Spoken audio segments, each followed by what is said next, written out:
Good evening, everybody, to the latest installment of the Apiculture Online Hive Chat with NC State. We took a brief hiatus 2 weeks ago, but we're resuming our bi-weekly webinar series here to talk about timely issues dealing with bee biology and beekeeping management, and interviewing people of interest in the apiculture industry and the beekeeping community. This week, we're lucky to be joined by North Carolina owns Dr. James Wilkes from Appalachain State University, as well as the co-founder of Hive Tracks. And so we're going to have a really great discussion about that. But the first segment that we always start out with when we talk about our Apiculture Online is we have a Bees in Season segment where we talk about what you should be doing, what the bees are doing right now, and what you should be doing with your bees. But before we begin on that, I actually, unfortunately, have a little bit of sad news to share. The untimely passing of a really prominent member of the beekeeping community, especially in Western North Carolina, Sarah McKinney. Sarah, unfortunately, passed away earlier this week unexpectedly. She was the owner and proprietor of Honey in the Hive, which was located in Waynesville, North Carolina. And you know, she's a really bright star, a really hard worker, really dedicated to the beekeeping community, not just by providing equipment and bees, but also training and just a real centerpiece, I think, to the beekeepers in mountainous North Carolina. And so she's going to really be sorely missed. And I just wanted to give a brief shout out to her and her family, and just let her family know that the beekeeping community is really thinking about her, and that we're with her, and our thoughts and prayers are with her. Lewis, I know that you're the apiary inspector for the North Carolina Department of Ag up that way. And so you've interacted with her a heck of a lot more than many of us. So if you have any other thoughts or insights about Sarah. Yeah, it's actually it's in Weaverville, not Waynesville. They're close. Apologies. Yeah, but yeah, I would say that the collective breath was knocked out of beekeepers in Western North Carolina and beyond on Monday, and still people in disbelief. And she was a keystone in bee culture up here, and a real bright star. And it's really left a hole. And our thoughts are with everybody. And apologies if this is the first that you're hearing of it. I'm sure that it is. It's very tragic and just very, very sad. And so, you know, just keep her in your thoughts, and just think back of all the really good things that she's done. So thank you. So with that, we'll try and move on, as I'm sure she would want us to do, which is, you know, to really talk about the bees and what they're doing right now, and what you should be doing as a beekeeper. And so, you know, this is the season where we're kind of starting to be a broken record, where we're talking about many of the same things this time of year, because it really is one of the most important times for your bees and for your management. And so one thing that's different from, you know, a month ago, the last time that we had a webinar, is that I would say that summer is probably finally over. That's safe to say. But that means that, you know, the fall and the winter is rapidly approaching. And so what we've been saying for the last, you know, month or two is really talking about monitoring your varroa mites, measuring what kind of level of mites you have within your colonies. If you haven't done it, you absolutely must. It's the #1 predictor of overwintering failure. And we'll discuss one of the kind of main mechanisms and reasons for that in a moment. Even if you already have taken control measures and done something to try to knock the mite levels down, or you've monitored for your mites and they're well below your 3% threshold and they don't really seem to be a problem, do it again just to make sure, because those mite levels can really skyrocket very, very quickly in between monitoring episodes. especially if your neighbors are not doing anything to control their mites. Their bees die out, and now those mites just come flying into your hives. This can happen very, very frequently. And so, just stay on top of it this time of year. And one of the reasons, the main reason I would say for why varroa mites are so critical for management and for the bees' biology right now is that the winter bees are starting to emerge, are being reared and starting to emerge right now. And so what we'll talk about is a little bit about what those winter bees are. Many of you already know this, but for those of you that don't, these winter bees are really actually a shorthand term for the diutinous bees. Diutinous is Latin for long-lasting. And so while in the normal active season, adult worker bees live about 6 weeks, 3 weeks doing work inside the hive, 3 weeks doing work outside the hive. But these winter bees are supposed to last for much longer. And one of the reasons why they don't, why they are able to live as long is they're not working themselves to death like they are during the active season. But the physiological reason, the reason why they're able to cope and live for months rather than weeks, is that the workers' fat bodies are really, really loaded up and have a lot of storage. So the fat bodies is this organ that you probably don't know about, almost certainly have never seen, because it's inside, and it's inside the abdomen. So if you take this cross section of the bee, it's kind of like on the top, just right underneath the exoskeletal layer of the top of the abdomen. It just covers the entire top of the abdomen. And it's not really like an organ. It's this kind of amorphous, kind of fatty adipose tissue. And the pictures here show that. So if you kind of dissect off the top part of the abdomen of a bee and you look on the underside of it, that's what you see up here. And on the left side, this is what the fat bodies look like for summer bees, normal bees, where the fat bodies are there, this kind of whitish coloration, but it's not very big and robust.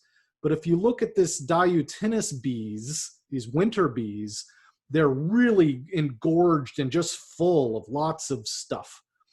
And that stuff is mostly this very important protein called vitellogenin. And this is something that you might have seen or read in some of the beekeeping trade journals and stuff. Vitellogenin is really, really critical for the bees' physiology and for their energy and food reserves. And so if the fat bodies within the bees are the analogous organ of our liver, right? Our liver does lots of things, right? It provides hormone regulation. It cleanses the blood in certain ways. And it also is a storage organ for glycogen and other things. And so the fat bodies are kind of similar, where they're really important for the immune system. They're very important for providing different things, including cleansing the hemolymph. But it's also a good storage kind of battery of protein and other nutrients. And so think of the vitellogenin as this protein that is stored in the fat bodies so that the bees can live a really long time, but they can still be nurse bees and develop their brood food gland after a long hiatus during winter, so they can raise young next spring and get the colony rolling again, okay? So these winter bees are really, really critical. Now, why are the varroa so problematic in our colonies? It's because we've known for, probably about 20 years or so that those varroa mites, as they're parasitizing the pupae, as they're developing, they specifically target the fat bodies. Because it's so nutritious and, it's good for the mites to feed on that nutritious tissue. And so, this recent paper really made a lot of waves in recent times, but it's been known for quite a long time, or at least suspected, that the varroa mites feed on the fat bodies. And this new paper very much confirmed that the varroa mites are preferentially feeding on those fat bodies because it's so much more energy rich. So if the varroa mites are tapping the fat bodies of these winter bees, guess what? They emerge with less vitellogenin. They don't live as long. And what ends up happening during the winter, when you can't go inside your hive and see this actually happening, but you start out going into winter with a really nice large cluster of bees, but that slowly dwindles because these long-lived bees can't live as long. And then eventually, you know, next spring, you end up seeing these things where the cluster is like the size of a fist, where you see all of these dead bees with their butts sticking out of the cell because they're trying, you know, that's their last attempt of trying to keep the winter cluster warm, and they die of, you know, starvation and just not being able to live very long, kind of inside that the cells with their butts sticking out. And so, you know, if you want to avoid this, if you want to avoid this next spring, that's why right now is so critical to make sure those varroa mites are not tapping the energy resources of those winter bees so that they can make it through the year. Now, you might say to yourself, well, winter isn't that long. You know, we have a very mild winter here. It's all relative, and it doesn't matter. They're still not going to live as long, and it's still going to be less likely that the bees are going to do well through the winter when you really can't do much of as far as management goes. So just keep that in mind as far as what you should be doing right now. Now, again, much of beekeeping is looking ahead, and you want to look 1 to 2 brood cycles ahead. So that's 3 to 6 weeks from now. That puts us around by the end of October. So depending on where you live in the region, the bees should be really kind of going down, and you should be, you know, have done everything that you're going to do this year by that time period. So any last final preparations, winterizing, all of those things, that should be wrapping up about 3 to 6 weeks from now. The next Apiculture Online or two, we'll be talking about how to winterize your bees and some of the things and tricks and tips that you might want to think about as you're getting your bees ready for the winter. But then also, once you kind of put them to bed for winter, the winter season is always a great time to build new equipment, fix broken equipment, learn new things that will make you a better beekeeper for the final year, and then rest up and recoup and get ready for the spring, because it'll be here before you know it. I don't know of a single beekeeper that always accomplishes their winter chores during the winter. So just don't take too much time off, and just make sure that you do all your due diligence during the winter season. So with that, we're going to turn it over now to Jennifer Keller, our excellent apiculture technician here at NC State, and she's going to be talking about one of her areas of expertise, which are the small hive beetles, and especially how to keep them from becoming a problem, especially this time of year, because small hive beetles, the adults, can really be, you know, within these the colonies, and trying to keep them from becoming problematic takes more than a wink and a smile. So Jennifer, go ahead and take it over. All right, thank you. I'm actually trying to. It is not. Hang on, I'm getting there. All right, is that it? Can you see it? Okay, cool. Thank you. Yes, so I have heard from many people that they're very happy that I'm going to be talking about beetles tonight, because it is becoming a very big problem. Probably about 3 weeks ago, I'd say, was when it started. All summer long, you'd see beetles, but it weren't really a problem. But now they are actually becoming a problem in the hives. And so this is actually a very timely topic.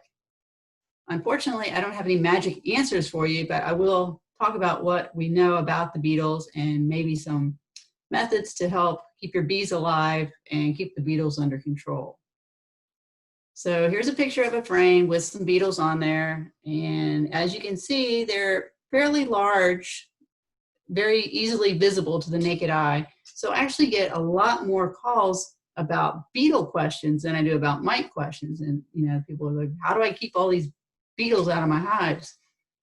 And so, you know, a lot of people don't see the mites, even though mites are in there. I get a lot more questions about the beetles, which is okay, but we also have to keep mites under control. And then and one of the reasons that they are so visible is beetles tend to clump together in a corner of a hive somewhere, either up in the top, on the inner cover, or down on the bottom board. So like I tried to get a picture today of a group of beetles that were in the corner. And as soon as I broke open this hive, there were about 20 beetles in that corner. And by the time I could get my phone up and snap the picture, which I even had, pretty ready to go, and they're just so fast that I couldn't get them. So I got the 3 remaining beetles out of about 20 that were there. And so and that makes it very obvious to beekeepers when you open up a hive, and you may not even you just see something out of the corner of your eye moving. And it's quite alarming. And also they are in such large numbers that it's another reason to be alarmed. But on a good note, this is not actually a problem. The adult beetle is a warning sign of something to come, maybe, hopefully not, but that is not a problem in itself. And so let's move to the next slide. Here, for those that have not actually seen one up close, this is the adult beetle, and it's distinguished by these club-shaped antennae. And like I said, it is pretty easy to see with your naked eye, and you can even see these little antennae sticking out. And there can be hundreds of them in a hive, and they're not a problem as long as you have a healthy colony of bees. And by healthy, I mean like a very large population of bees compared to the size of the box that you have. So if you have a 10-frame box of bees and all 10 frames are full of bees, you more than likely are not going to have any kind of problem with the beetles. But no matter how many beetles are in there, you can have 100 beetles in there, and if you have enough bees, it won't be a problem. But then sometime down the road, something's going to go wrong with the bees, like either a queen event where the queen doesn't get replaced, population starts declining, or like this time of year, if mites aren't controlled, then the population will also start declining, or a disease, or just something that goes wrong. And then this is a great opportunity for the beetles to start laying eggs. And then, as you can see, the eggs develop into larvae. Bottom right corner picture is just like 1-inch square piece of comb. And I can't even imagine how many larvae are in that shot. And they can lay up to 800 eggs a day. So they're very prolific. And if the beetles are able to lay as much as they want, then that hive that was healthy could go downhill very, very, very quickly, like within a matter of days, if not taken care of. So that's why it's really important to keep a nice, strong colony of bees, and then hopefully you won't have any trouble.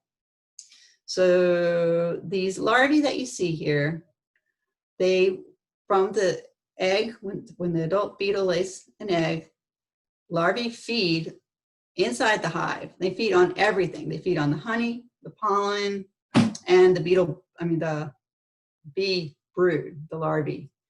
And they just go through the comb and make a big mess. So the honey starts dripping out and gets mixed up with the brood and the debris in the bottom. And eventually, if not taken care of, it just makes such a big mess in the hive that if there are still bees left, they will take off and abscond. And hopefully, they'll look for another hive. But at this time of year, they're obviously not going to make it. So after the larvae of the beetles feed for about 7 days, they then crawl out the front of the hive and pupate in the ground. All right, so and the whole process, the pupation is about 3 weeks. So the whole process from the beetle laying eggs to the next generation of beetles is only a month, which is very, very quick. So you can imagine how quickly these things can take over.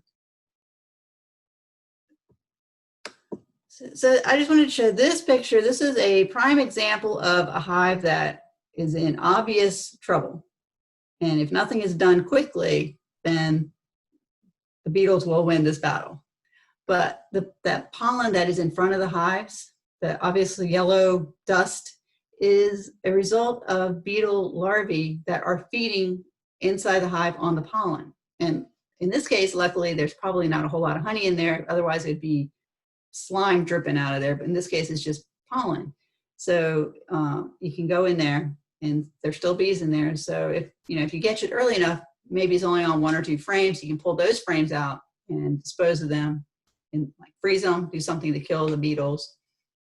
And maybe the population of bees is enough that you can consolidate it down to a 5 frame and they'll survive. If you wait too much longer on this, then it'll be a hopeless case. So inside that hive, this is the picture of what was going on that bottom board. There was so much pollen that had dropped down off the frames, and the beetle grubs were just crawling around in there. So they were happy and feeding, and then as soon as they would be done feeding, they'd crawl out the front and pupate. So from all of this that I'm talking about, I don't really have good solutions. So there are just some important things to remember. First of all, remember that the beetle larvae, that's a typo, sorry, they're actually a result of another issue. They're not the problem. Like I hear people say that my hive died from the beetles. Beetles took over and killed my bees. But it's really, if you think of it more like wax moths and wax worms, I think of them about the same. They're just opportunistic. They find a great situation and they take advantage of it. And it's much easier to prevent it than it is to fix the problem. And so as beekeepers, we need to learn to adapt to this. And it's not exactly easy all the time, but there are some things that we can do to make our lives easier in the beekeeping world. So what are some of those things that we can do? First, and probably the easiest one, is when you're setting up your hives, think about where you're going to locate them. And this is true for many things. If you can find a nice sunny spot, it's been shown that the beetle population will be less, the mite population will be less, and also you'll have fewer problems with diseases. So that is really helpful if you can figure out a good spot in the sun. If it's not possible, then okay. Another thing is when you are walking around the yard, scraping off burr comb, or if you find extra comb that you need to get rid of, don't just fling it in the yard. That is just an attractant for the beetles to come and say, just free dinner. And they will definitely smell it and come for it. And then they will attract it to your hives. And then, so on that same note, you don't want to have any excess room for the beetles to hide in. So I like to remove all the excess supers if they're not being used, and any hive bodies as well if they're not being used. So if, for example, if you have 10 frames of bees, but you're in a double deep box of enough room for 20 frames, it's better to go ahead and consolidate those 10 frames into one box and get rid of the second one. Then the beetles won't have as much room to hide. If you have bees on every single frame, the beetles don't have as much room to run around and take control.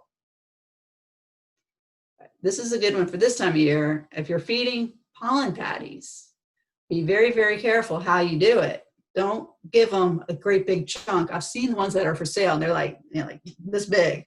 If you put all that in there, that's just like free food for the beetles, and you come back in a week and you'll have a whole new family of small hive beetles. So I like to give them just a little bit at a time. You have to do it more frequently. It's kind of a more pain, but it will save you in the long run. So definitely just give them enough that they can eat up in a couple of days and then replenish it.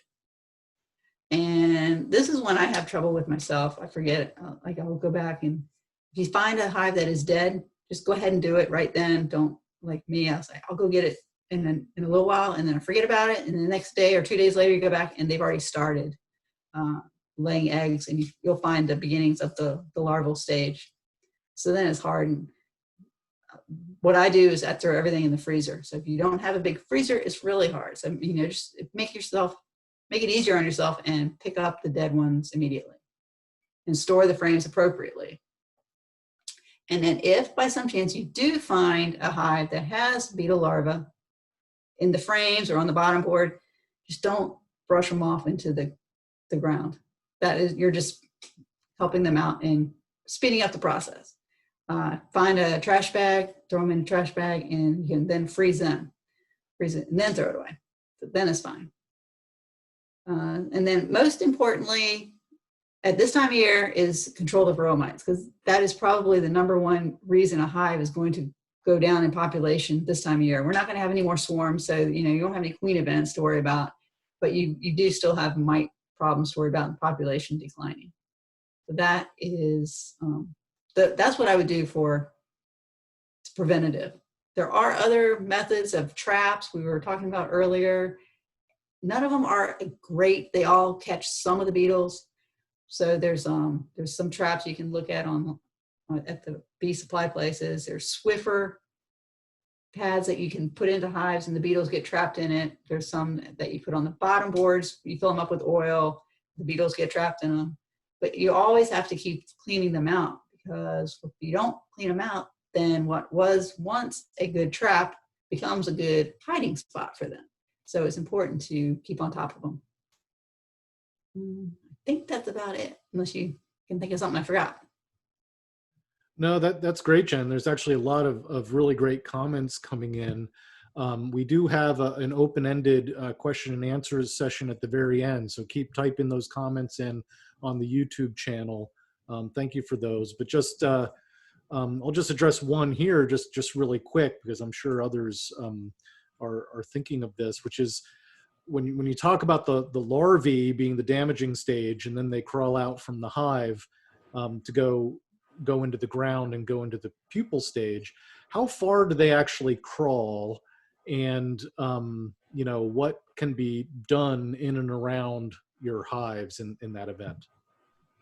So that's a great question that I don't have a definitive answer for, but I have heard of people putting their hives in the middle of a big concrete area, and the larvae crawl as far as they need to, basically, to get to a suitable spot to dig into the soil. I don't really know. And then what was the second part? Oh, what can you do about treating around the hive? Well, I guess that answers that question, right? Is you can't just put something immediately in front, No. because they will crawl.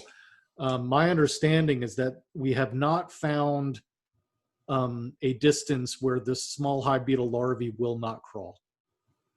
Pretty much true. The only thing I think of is if it's in the hot sun on like a 100-degree day, they might get baked before they get there, but maybe that's just a rare occasion. But they'll die trying. Right. Yeah, they're a little pain. But the other questions, we'll try and get to those during the rest of the Q&A. Thank you, Jennifer, for that. I think that was really excellent. And yeah, it's a really important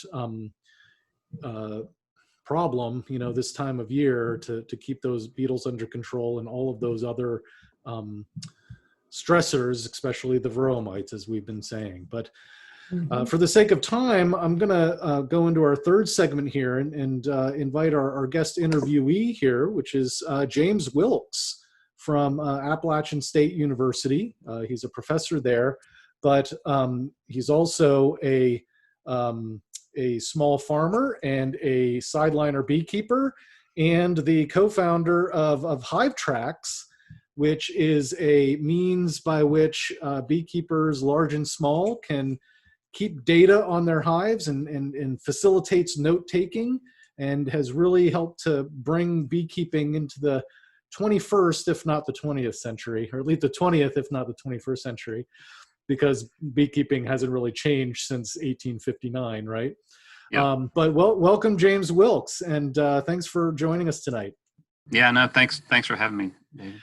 So you started Hive Tracks when? At least over 10 years ago, right? It was... Yeah, so fun fact, I don't know if you remember or not, but at the North Carolina State Beekeeper meeting in 2009, you and Steve Pernall, I showed you a prototype there at that meeting. That was the first version of Hive Tracks. And I do remember that. We were backstage, so somebody else was talking on the dais and we were behind the curtains, and you were whispering to us and showing it, and I was just going, oh my God. And then that following spring I took a queen rearing workshop from you, and that's where we had the release version, what was going to come out that summer, and that was also the genesis of the Be Informed partnership, conversation happened there. Exactly right. Quite a seminal year. Well, so it's been over 10 years, right? And from that prototype, I mean, I'm just so amazed and impressed at just how it has grown and in all sorts of directions. If you can just give a very brief summary of all of the different things that you offer with the Hive Tracks, as well as just kind of your overarching vision of why you think it's really good for beekeepers. Yeah, so it's been quite an amazing journey, and there has been very organic, kind of authentic growth, I guess I would describe it. And I'm continually amazed of how it's been picked up around the world. And I mean, I think 37,000 folks have registered for it in 150 plus countries. And that's all without very much marketing at all. Yeah. And very thin resources, let's say, on our side. We certainly haven't made any money on it. But at the same time, I'm still very keen on the what possibilities there are, and even now we're kind of doubling down on my original idea. I mean, we are this year we're investing new resources. We're going to build a whole new technology stack. It's not aging well, if you will, which is normal within technology space, and building software is expensive. And so anyway, we've learned so much over the past 10 years, essentially creating this market, for technology in the beekeeping space. As you said, it's not been as advanced as other ag sectors, Right. especially. And so there's so much more that we're hopeful that we can do, and that's on the horizon. And like I said, we're not shying away from those potentials, and really what we've learned so much about kind of what it takes to collect data, what kind of data is important to the beekeepers themselves, and plus to the beekeeping community. That's a piece that both with my Bee Informed partnership work with the university, that's my university hat. That's where a lot of my technical energy in beekeeping went there, and then separately was HiveTracks. But in both of those instances, we've learned a lot about the importance of data and what that says about beekeepers, and kind of attaching importance, if you will, to management, and how that relates to outcomes of your hives, and that we've having data driven decision making is really where we're going. And so give some examples of what you mean by the data and the kind of things that the beekeepers do. So just as an example this is a super recent. We just did this weekend. I've got some new folks on my team, if you will, and looking at some of the data, and we found a really statistical significance of how many inspections you did in a year, and related to hive survival. And this is on so what's the up to this number of inspections, they're valuable, and then beyond that there's diminishing returns. And there's like this one number that was the most strong indicator of survival, which that's just really interesting, and is useful to as a beekeeper, especially beginning beekeepers, and that's kind of one area we're going to focus on. Our we just had a meeting today where we're doing a full redesign of the HiveTracks platform, and one of the personas, if you will, users is a new beekeeper, and you're going to hear the term beekeeping companion is kind of how we're terming this, is to come alongside and help guide and help them understand beekeeping, and do the right things that new beekeepers are all the time, taking classes and hearing, do this or don't do that, and having lots of resources, that influence them. And so being part of that with them to help guide them is one of the things we want to. Well, what's really amazing about that, right, is that you, as a beekeeper with 1 or 2 or 10 hives, right, would have to keep bees for 1,000 years before you would ever be able to kind of suss out a pattern like that, right? Like you would never be able to do that on your own, but collectively, by everybody kind of collecting the data and sharing them, you're able to see those kind of patterns that can help everybody, right?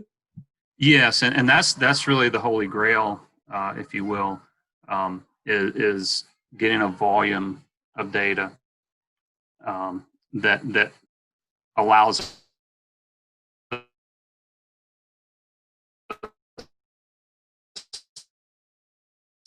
to do that and customize personalized health, right? We're not cookie cutter, we're not automatons, and neither are the bees. They're living organisms in a certain place at a certain time with certain circumstances and weather, and I mean there's so many variables. That's what makes it so challenging but also fun, and so being able to have enough data that we can advise and there's some top level things that are pretty clear that we can reinforce, and I think Bee Informed Partnership kind of had some of that results kind of from survey data, right? That management practices, you do these things, you're going to have better outcomes, right? Or general, there's a very tight connection there, right? But personalizing that, bringing that down to the local level. For you as a beekeeper at a certain place at a certain time, with your data, right? And those around you, that's the other piece. You're in an environment that you can benefit, as you've said, from folks around you. And we do that all the time with our beekeeping clubs, with our online. I mean, there's a wealth of information that flows across the state beekeeping page or beekeeping club pages.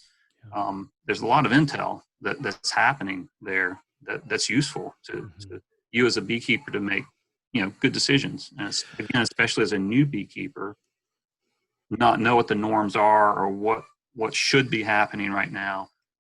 And that's another piece of that we with the collective wisdom, you kind of know within a pretty good range of what should be happening. Right. And are you outside of how far outside of the norm are you right now? That's why you should have always more than one hive, right? Right. Yeah, we always say just that. do one hive because it's going to be somewhere that's not just the normal hive. Well, it's the minimum frame of reference, right? You have no idea if your hive is doing good or bad, but if you have two, at least you can say that one's doing better than that one. Right. That's a learning opportunity, right? Yeah, I've always thought and I've always said that the beekeeping community and even the apiculture industry, right? So the part-time hobbyists and the full-time, commercial beekeepers, they're really not that great at record keeping overall. And it kind of falls into that whole idea that beekeeping is more of an art than a science. And I totally agree with that. But that doesn't mean that you have to be totally subjective with your beekeeping, right? Yeah, you're in some sense being willfully ignorant with information that's available to you, or that you could easily collect, and that inherently. I mean, you when you go to your hive and you're like, oh yeah, there was a queen issue here last time. I should have come back sooner, right? And now you're a week later than you probably should be, and that has huge impact.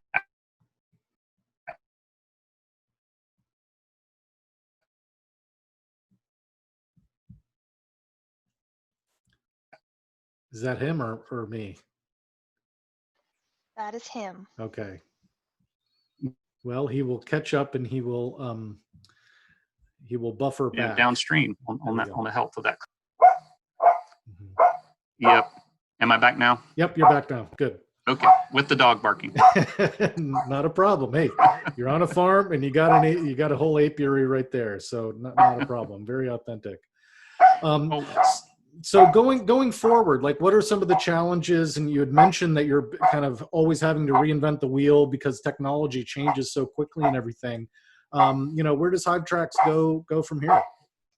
Yeah, so like I said, we have some really interesting, redesign that's going to make the software easier to use, and so make it so that we're going to collect as much data for you as possible without your having to be involved in it.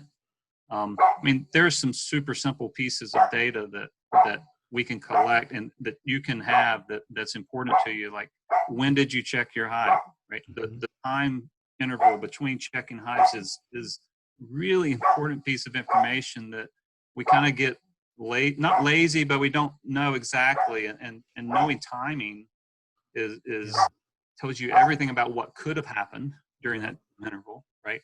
What's possible, what could have gone south within 14 days or 10 days or 7 days, or right. All that gap is the fewer things could go wrong. Yeah. But the smaller gap, then you're in your hive too much, and maybe you don't have time to do that. So that's just one simple example. And then knowing where the land use, the forage that your bees are working with around you, and just events around your hives of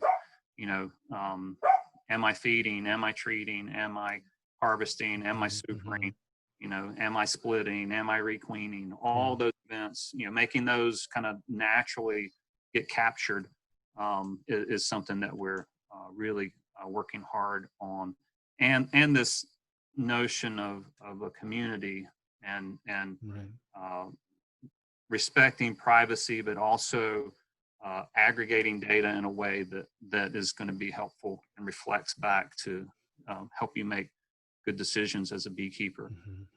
And so from a software design standpoint, we're putting a lot of energy into that design, the user experience, the user interface, mobile first.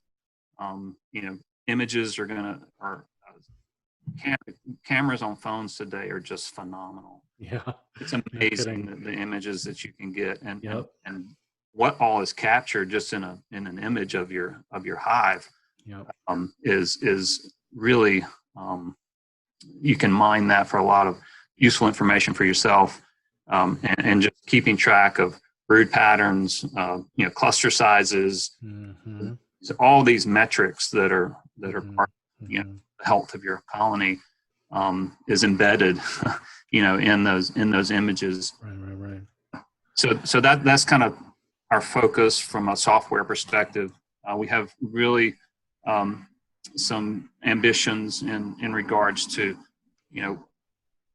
how valuable is this data, what can we infer from the data, kind of these data questions around bees, and they could be research questions, it could be regulatory questions, it could be reporting, like NAS. We were talking about NAS, the data that if I'm filling out those surveys, I should have an easy button that says my data, right. Don't call me on the phone, USDA,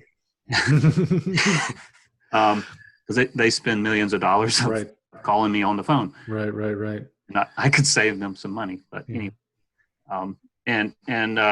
Then we have some really interesting applications of the data, and one of those is in an area that I think we've talked about in the North Carolina beekeeping community, and that's honey authentication, honey verification. We have done some proof of concept work and have some really new ideas around using data to verify and authenticate honey. And for me, my son runs our bee business now. We have about 175, 200 colonies, and sourwood production is part of our business model. And protecting, good sourwood honey is important, to that business model, and providing tools to beekeepers to help them have a tool in the marketplace to verify their honey. that it's yeah, I can't say it. We don't have enough time to talk completely about it, but if you're a legitimate beekeeper, just by the way you keep your bees, where you had your bees, when you had your bees there, if you have scale data coming in as well, you have a corpus of evidence that's attached to your honey production. And if you can put that into the supply chain, into the marketplace, it should be value added. Technology, it's exactly. going to be a differentiator of your honey from anybody else's honey. Nobody else is going to have that data, that evidence behind it. Yeah. And that should just happen as a natural consequence of you keeping your bees the right way. And so the software will be able to do that. And so that's the ones I'm really excited about. Yeah, no, that's all great. If you haven't checked it out, HiveTracks.com, couldn't be easier than that. Check it out. And one more note. See if it's for. Yeah, go ahead. Yeah, so we are in this redesign stage, and we're happy to have folks participate in that and give us feedback. And so, you can drop us an email through a contact there on HiveTracks.com if you're interested in participating in that. We're doing customer discovery type, just profiling beekeepers and what you want and need is part of that design process. So be happy to have folks participate. Oh, that's great. Well, thanks so much, yeah, James. It's really great. I think what we'll do is we'll just kind of naturally segue into our open Q&A segment here, but we'll start with some of the questions that are flying in about HiveTracks, and there's many here. One question is about how many hives do you need to have to register with HiveTracks, right? Is it only for the big beekeepers? I know it's not true. Yes, actually, that was one of the questions I didn't really get to. You said kind of what do we offer? We have a separate version of HiveTracks for the commercial beekeepers, and it's catered to their needs. In fact, it's much less detailed data that they need. They just need to know where are my hives, how many are there, when was the last time I touched them, what did I do, and who did it. If you have that kind of operational intel, that's the core that commercial beekeepers need. So we're really focused on smaller beekeepers. I mean, most of our 95% of our users are in less than 5 hives category. So it is made for the small beekeeper. And then just to merge your presentation or your interview with Jennifer's presentation about small hive beetles and stuff, are there ways that people can take notes about their pests and diseases and other things on HiveTracks? Sure. There's an inspection section that has a disease section in there, and it's got all of the all the observational data that you could ever want. And then an other category, of course, always with a free text box that you can take notes. Right. So there's plenty of detail there if you so choose. But on the flip side, you can just knowing that you went and you checked the hives at this date. Again, don't shortchange that piece of data. It's an important one. Yeah. So Jennifer had mentioned something about putting on pollen patties that are too big, and it just can become, beetle candy to raise beetles. And so a question here for Jen is that true for fondant as well? So kind of a hardened sugar candy. I don't think it would be as big of a problem because they need the protein along with the carbohydrates, but I still would not recommend doing it. I'd play it safe and just give the bees what they need for a little while. But yeah, it's not as bad of a problem as it would be with the pollen. I'm not positive. If the bees don't eat it within 2 days, 3 days, I think the egg hatching rate is like 1 day of small hive beetles, but yes, they don't eat it in a couple days, it's too much, right? That's what I feel like with the pollen, but I'm not as familiar with the fondant. Yeah. And then there's another question here about the small hive beetles about using nematodes as kind of biocontrol options for small hive beetle pupae, because they nest in the ground or they pupate in the ground.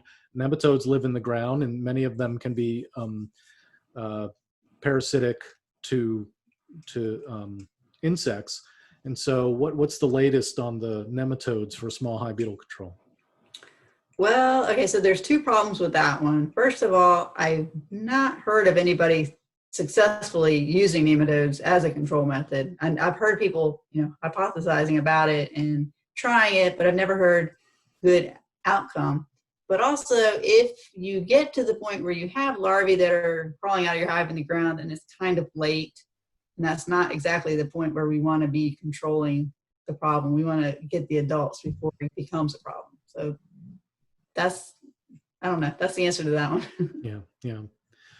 Yeah. My understanding of the literature is that it seems to work and be kind of attractive, like in the petri dish, but the moment you move it to the field, it just doesn't work.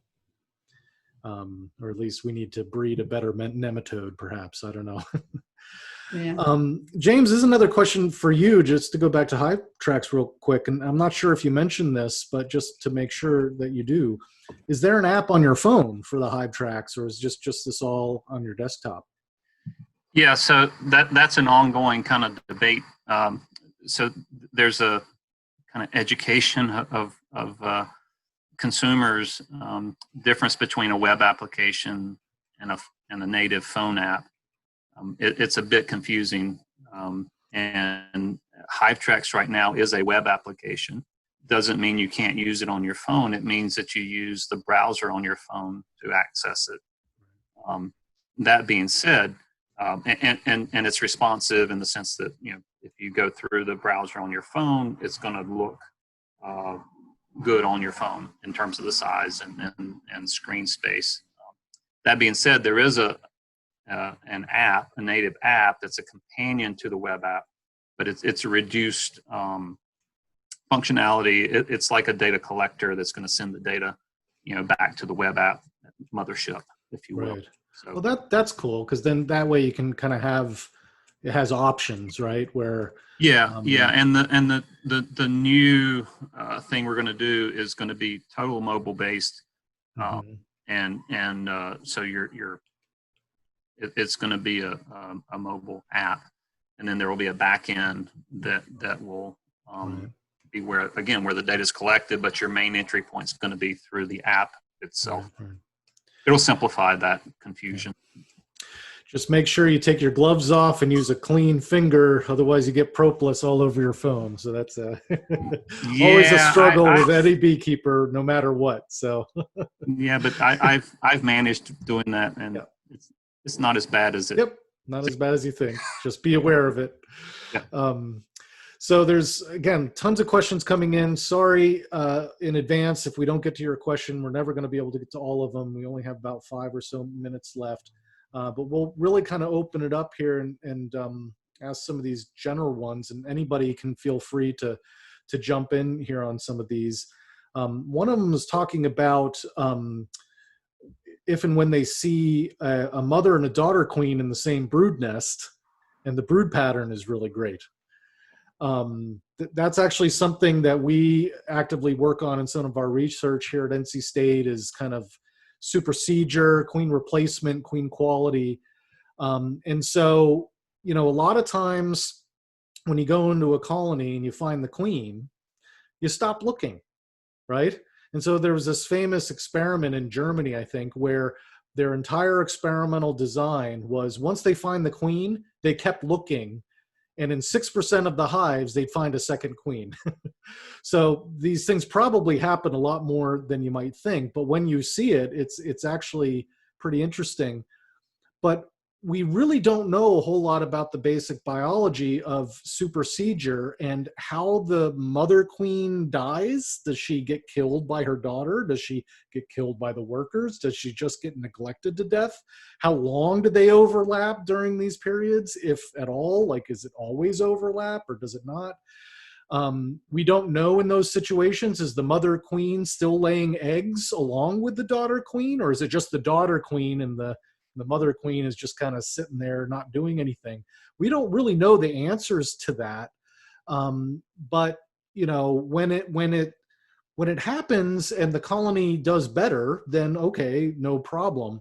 The problem that beekeepers are experiencing these days is that the perfectly good queens are getting superseded prematurely, and we don't know why. And so that's something that we're really trying to figure out. Why do perfectly good queens get blamed by the workers and superseded before their times? If we can figure out and crack that nut, I think that would really help. But if you see a good brood pattern and there are 2 queens there, just let it be, would be my advice on that.